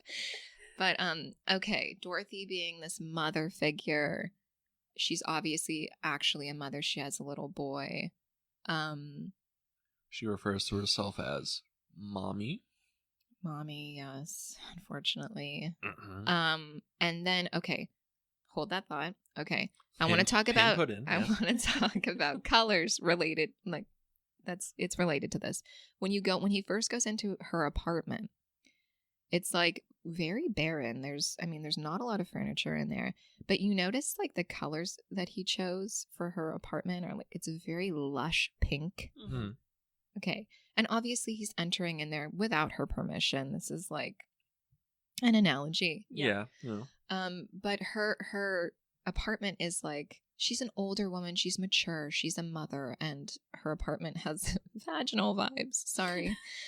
And then at the end of the film we see inside Sandy's room when he's on the phone with her, and she has this little girl, teenage girl, but still is a little girl room. It's very white, but the accents in it are pink, and it's this opposite image of like this girlish girl.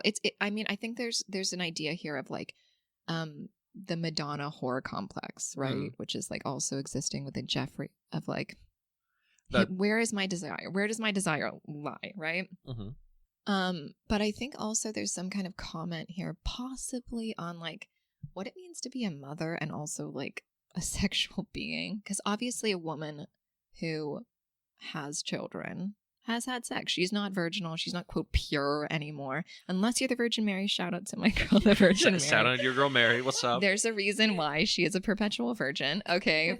Because of this issue, actually, which is like, how do we have this, maybe if David Lynch were intelligent, oh God. Oh, come now. All right. He's intelligent. If he was a smart dude, he had some kind of insight into like female identity, he might be saying that there's some kind of complex here between like being a mother and representing to a child something purity, something nurturing and gentle and sweet, and then but how can my mom, right? And people haven't touched on this before, but how can my mom have sex?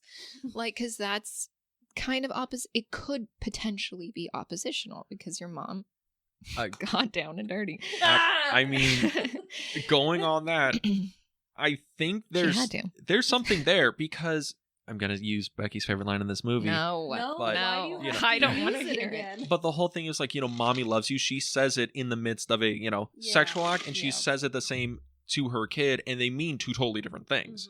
Mhm. You know, that thing where it's just like, she is a mother. And I mean, How can these things coexist? How do things Again, coexist? with the Robin and the bug. Yeah, and also the crux of her character is she's a woman who will do anything to ensure her child is safe, including the horrible things Frank will put her through.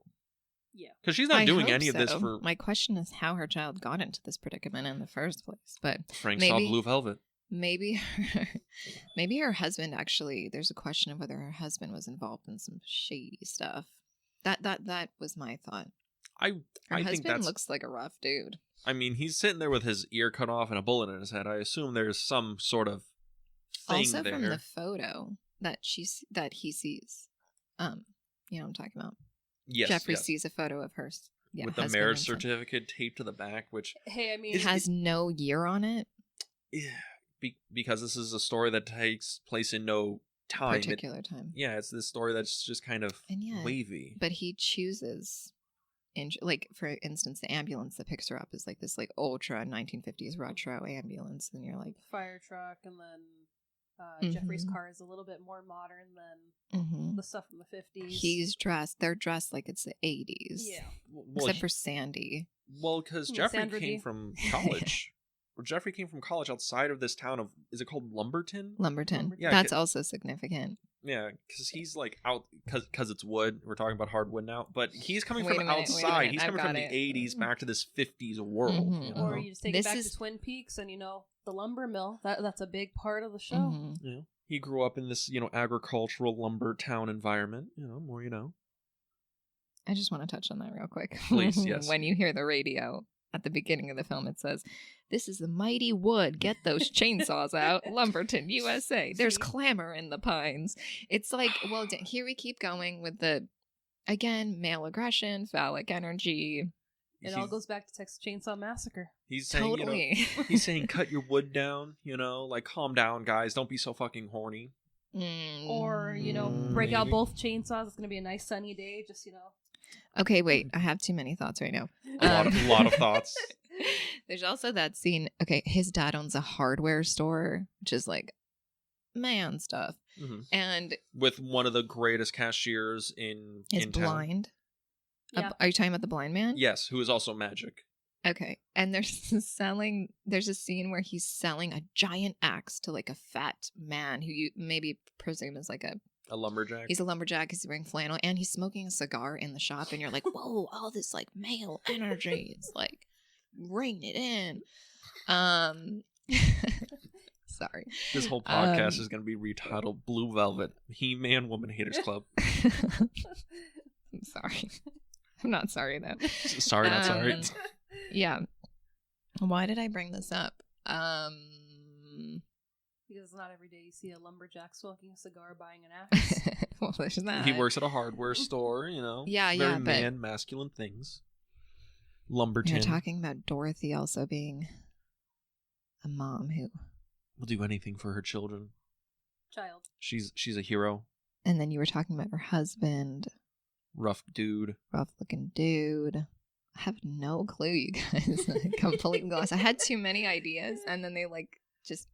And you're saying this movie's bad because it gives you all these ideas and points of analysis?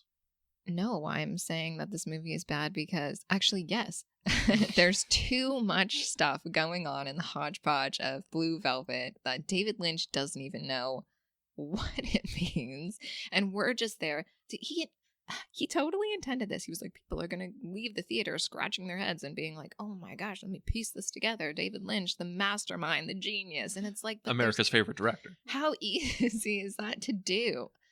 I could make the most ridiculous movie and put a bunch of stuff in it that people would, symbols that people would seek to interpret. And they might see, this is what I hate as a literature student. When you're studying a text, and people are like, well, maybe it's this, well, maybe it's that, blah, blah, blah, blah, blah.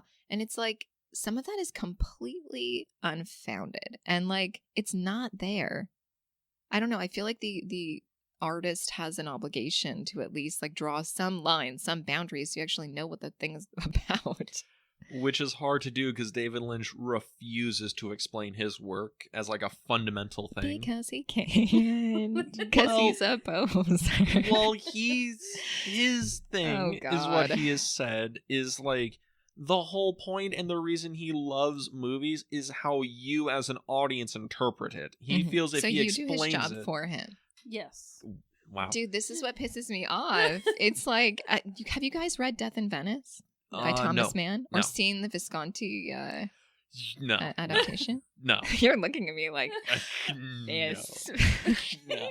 I've not seen nor heard of that before. Death in Venice is, and oh my gosh, I could bring Death in Venice into Sunset Boulevard because I'm not going to go there. Sunset Boulevard is your new favorite movie. I want to do like podcast 2, Sunset Boulevard, everything I missed on the first viewing. I'd be down. Yeah, Death in Venice is about an artist who has been celebrated his whole life as this genius. I believe he's a musical composer. It's been a while since I've read this, okay? And people have, just celebrated him. And then he goes on a vacation to Venice and becomes infatuated with this young boy, actually, who it doesn't represents something else. Okay, it's not just about pedophilia. And it's not just about that. No, nothing graphic. It's happens. a very Hollywood story. Yes. It's God.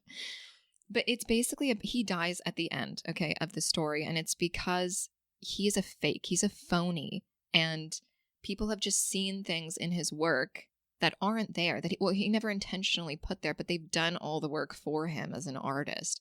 And he basically gets, this Death in Venice is a process of him being found out, him being exposed, that at the center of, actually the boy represents his art, and the boy's very beautiful from the outside. But on the inside, you see that like his teeth are rotting. And there are all of these, Thomas Mann is an actual genius, okay? There are all of these symbols throughout the book of like things decaying from the inside and actually, okay, which is in the Lynch is trying to get there, but he doesn't quite. So doesn't it's do like it well. Coco? Exactly. It always comes back to Coco. I mean, honestly, it sounds to me like you're kind of describing Blue Velvet, you know? It's I'm like not, though. It's like he's painting this beautiful Coco. He's painting this beautiful picturesque, world, and it's like no, inside it's all decayed. It's all bad. Maybe it's a thing where it's like American culture at one, it looks great, but it's all bad on the inside. There's, the eye roll is are you stroking out? The eye roll went too far back. I'm dying right now. No, sure. No. I would agree with you that he's saying that America looks all hunky-dory, but underneath there's bad stuff. And it's like, that's okay. a great David Lynch impression, by the way. It's like, I wasn't trying to, but it's like, yeah, like that's the story of the world. But like, that's not what Death in Venice is. Death in Venice is so much better done and isn't really about just humans being nasty and dirty underneath. It's really about art and about how like people like David Lynch are posers. But people make him see, this is the cult of David Lynch that I disagree with, and that he's just like profited from, which is irritating. I mean, I feel you can make that argument for almost any artist. No, because some artists know what they're doing, dude. Okay, some artists, but like every artist. No, that's why I don't like some people, but I like others. Wow. Well, I mean, there's this whole thing of people who overanalyze work where it's like that's not intent. That's not there. Yeah. Yeah, I mean, there's I think I referenced this in the other episode we did. Sidney Lumet, who directed 12 Angry Men, he talked to Akira Kurosawa, who was like just finished making Ron, and he was like, "Oh, this shot you have of them coming over the mountain and the sun, it was so beautiful. How did you come up with that composition? Like, there's so much to read into that." And he was like, "Well, if I moved the camera 3 inches to the left, you would have seen the Tokyo airport, and if I did 3 inches to the right, you would have seen the Kodak printing plant. So that wouldn't have worked. So that's why it's composed like that." And I feel like that's a thing where actually making the movie and how certain things are composed and how it works together is just practicality. A matter of practicality. Yeah, like you're reading into things that sure might not, that are just like not there, because it's like, well, why are we looking down into the room? Because that's the only way where we could put the fucking camera. That's why it's like shot like this. It finally happened. I finally got you to see sometimes these things just happen. There's no meaning behind it. It's just Well, thing. the meaning comes into the fact that they now make the conscious choice to put it into the movie. And sometimes, right, an art, work of art, like, it transcends what was intended by the director or the author, and that's okay if it has significance for people. But I really feel like again, there's nothing that deep that Lynch is saying in this. Okay, again, I disagree. Even with Dorothy, Dorothy Vallens going back to her being a mom, and like, how can these two things coexist? Purity and whatever you want to call it. Purity like, and desire to okay, bang. I mean, yes. yeah, that's life. But what about it? Like, I don't know. I wish there was something more there, but there isn't. I mean, we've literally spent like an hour and a half of you going very deeply and analyzing every part of this movie, and you're like, there's nothing there, and then continue to find more things to talk about. I just feel like because David Lynch threw a bunch of stuff in there intentionally so that we would sit here and analyze it on the Film Club podcast. Years and years later. He was playing the it'd just be long game. He is. She can be so many things too. She's like the damsel in distress, the whore in the whore Madonna, or even both. She could be both the whore and the Madonna because she's literally a Madonna, right? So many things. Europe, mystery, transgression. Whatever. She's the dream. Yeah. She's Dorothy, Was it was, Can we segue to something that I wanted to ask about? Sure, yes. Because I'm so sick of Dorothy. Please. Colors, like light in this film, is interesting to me. I noticed that we were talking a little bit about like the pink rooms. And the vaginas, yes. The vaginal rooms. And also cars as spaces is interesting. Because I feel like cars are also kind of a symbol of male aggression, or can be. Wow, just throwing down all of car culture. Wow. No, in this film. No, I love cars too, guys. I love cars. She really likes cars. Cars Couldn't are live without great. them. Yeah. No, but the way he uses light is interesting, I guess. Because rolled her eyes again. I noticed there are 3 types of light in this film, or at least I identified 3 types of light. There's red light, there's blue light, there's white light. Red, white, and blue, obviously colors of the American flag. God bless America. But also, I'm like, what do they represent? Because they come in at different points in the film. The blue, I don't know. I was like, maybe symbolizing, obviously, sadness or something like somber or I mean, the biggest point where we see blue is when she's singing Blue Velvet, where this entire washed with that. And the song Blue Velvet is kind of a heartbreaking song. So I think there's definitely stuff there, but I forget where the red light comes in, honestly. So where's that red part? light seems to come in when there's like danger or aggression, or anger. Like when they're in the car, when Frank has taken Dorothy and Jeffrey, his friends, for a joyride, For a joyride to Ben's to get murdered. What does he say? Let's get killed or something? I think he says let's fuck, but that's besides the point. Also, we should talk about that too. You also got to admit that words. Yes, words are great. You have to admit this. When when Frank Booth is like, "Don't want to go for a ride, Jeffrey," and that whole back and forth is genius. You want to go for a ride, Jeff? No, I don't think I want to. Want to do what? Go for a ride? A ride. Yeah, we should go for a ride. I love that back and forth. It's so fun. Because that's what you do. That exactly. Just reminds Twist me of people words around. One of my good friends who has extreme ADD, and she's like, yeah, we're going to do what I wanted to do, right? Just totally manipulating the conversation. It's perfect. I love it. I love manipulating the conversation. Also, we have Jack Nance as one of Frank's cronies. I also thought that one of the other people was Keith or Sutherland, but it was not. It was not. God. It looked just like him. I had to look it up. I know who you're talking about. Because I was like, is that... There's a fish in the percolator. I'm like, it is him. He's one of the cronies. Jack Nance is in every Lynch film until he dies, I think. Also, I didn't know that Jack Nance he died of homicide. Yeah, he got, what happened, I think he was waiting for a donut shop to open, and some guys, like, beat him up and, like, mugged him, and then, like, it caused, like, a brain hemorrhage, and he died, like, a couple hours later. He died the next day. What a way to go. Like... There he went. And I didn't know that he went tragically. I was like, wow, that's kind of a... Great segue for Blue Velvet we got here. Well, Poor Jack Nance. I mean, this would be out of a Lynch movie. It does sound very Lynchian. That's why I was kind of surprised. Getting beaten like, to damn. death outside of a donut shop. Well, It's like, you thought the donut shops were nice, didn't you? You thought they were American, but they're not. People die outside of donut shops. It's like, dude, give it a rest. Like, chill. But So? this is real life. It's like, okay. I mean, that was real life. That's that fucked was up. real life, but... You're so mad. He's showing real life on the screen. How dare he? How dare he? First of all, how dare you? So what the fuck were we talking about? We're talking about light. Yeah. Yes. We're talking about light. I was saying, okay, what does the red, white, and blue symbolize? I think it's supposed to be emotional. The blue symbolizing like mystery, sadness. The red symbolizing anger. There's in the car when Frank calls, I think it's Frank who calls Jeffrey a pussy.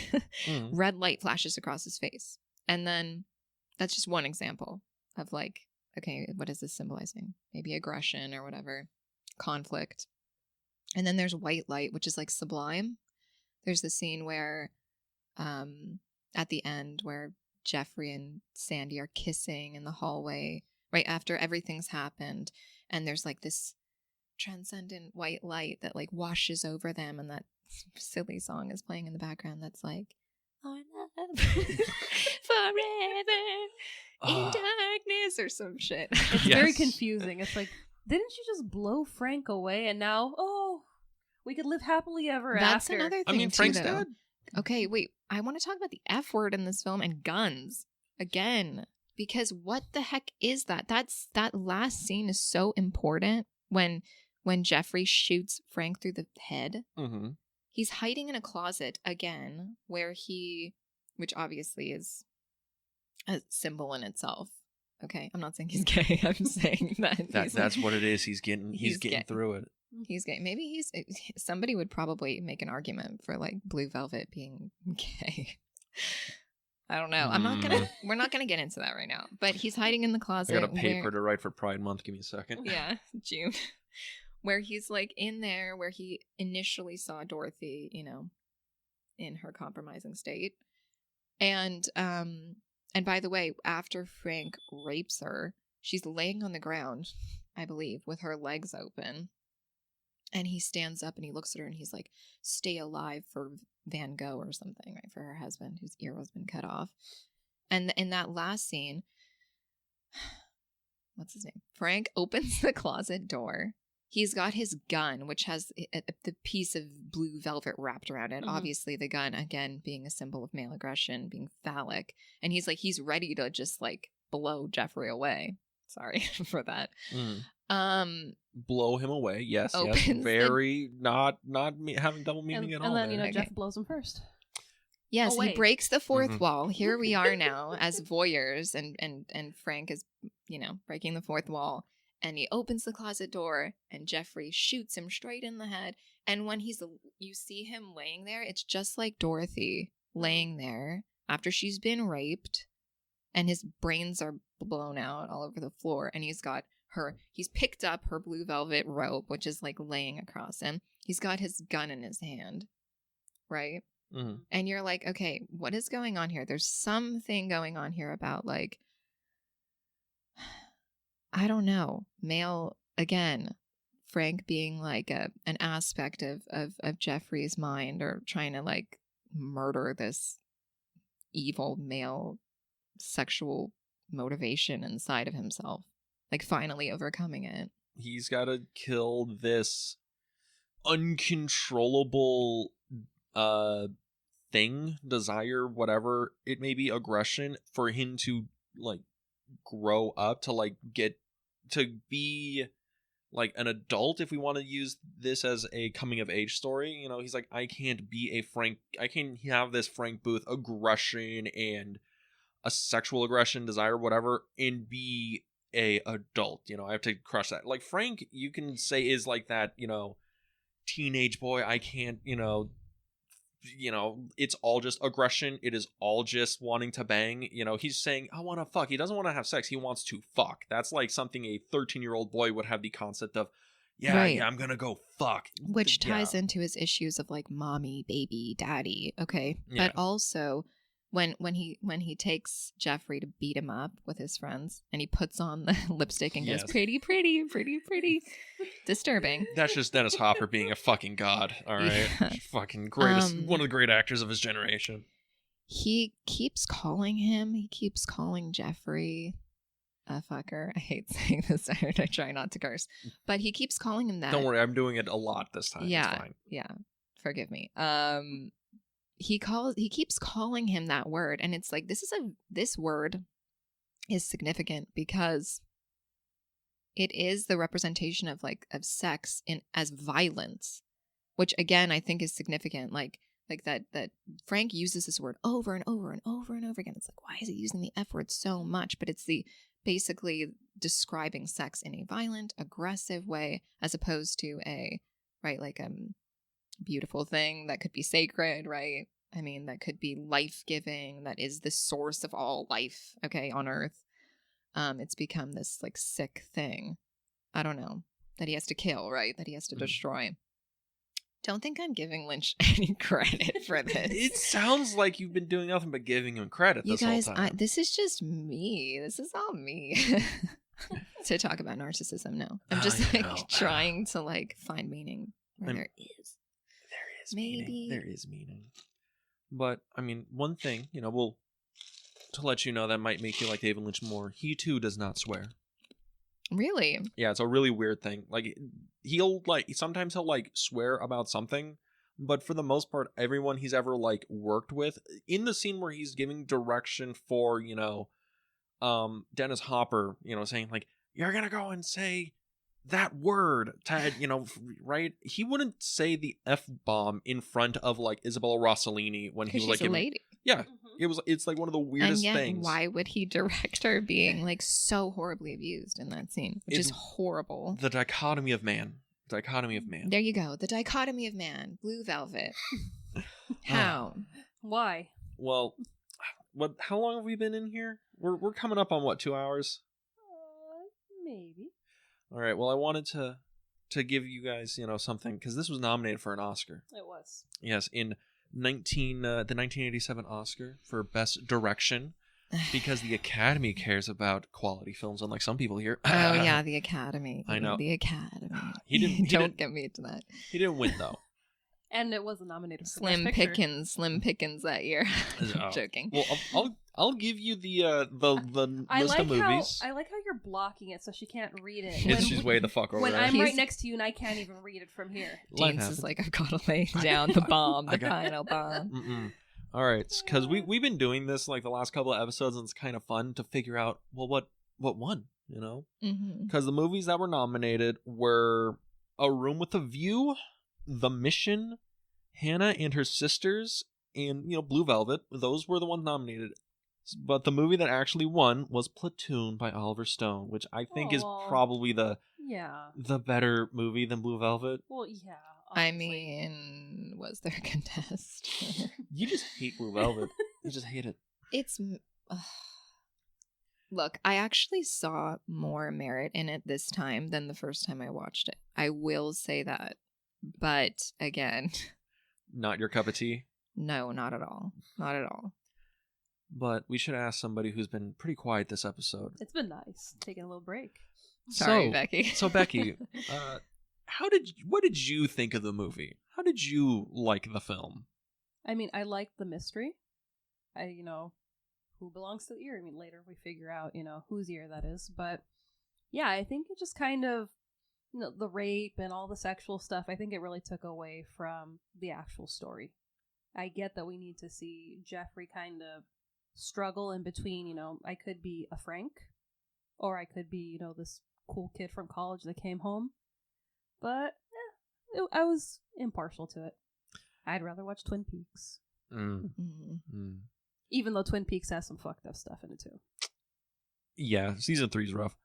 You should watch Twin Peaks. Oh no, I'm saying Laura Palmer stuff. That is very dark, yes. Yes. Yeah. I can't wait for us to talk about Fire Walk with Me. Oh, me too. It's going to be great. But, so, I guess we'll wrap up here. Yasmin, do you have final thoughts on Blue Velvet? Anything you'd like to say about the film that, has so much more merit than you thought it did originally? It doesn't. No, I mean, do I recommend it? No. Why do you want to ruin your life? No, I wouldn't recommend this film. I feel like if you want to see stories like this or read stories like this, like find them elsewhere. Again, you don't need like the violence in this film is like over the top gratuitous. I feel like if he was a better storyteller, he would find a way to do it in a way that wasn't so explicit. It's your turn. Sorry. I already said I was whatever, and I prefer Twin Peaks. I don't like it. I don't like this movie. I don't feel like it's that well done. I feel like he's relying on viewers to find meaning. It's overly ambiguous. The themes that I could find in this film were, again, like not that original.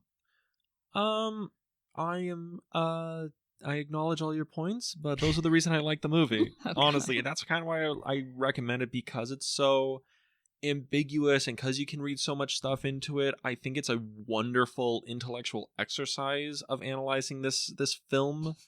And also, again, I like the mystery. I like the aesthetic. I really do think that the performances in it are great. Even if they're not playing people, they're playing very interesting characters. And I think again, you said this movie has no merit and the themes are trite, but there's so much of it in there, and we spent literally like 2 hours talking about them, and I think that is worth it. She had to work her way through it. You got to work your way through it. It was a rough time. Yeah, I mean, there's plenty of material to bash David Lynch over the head with.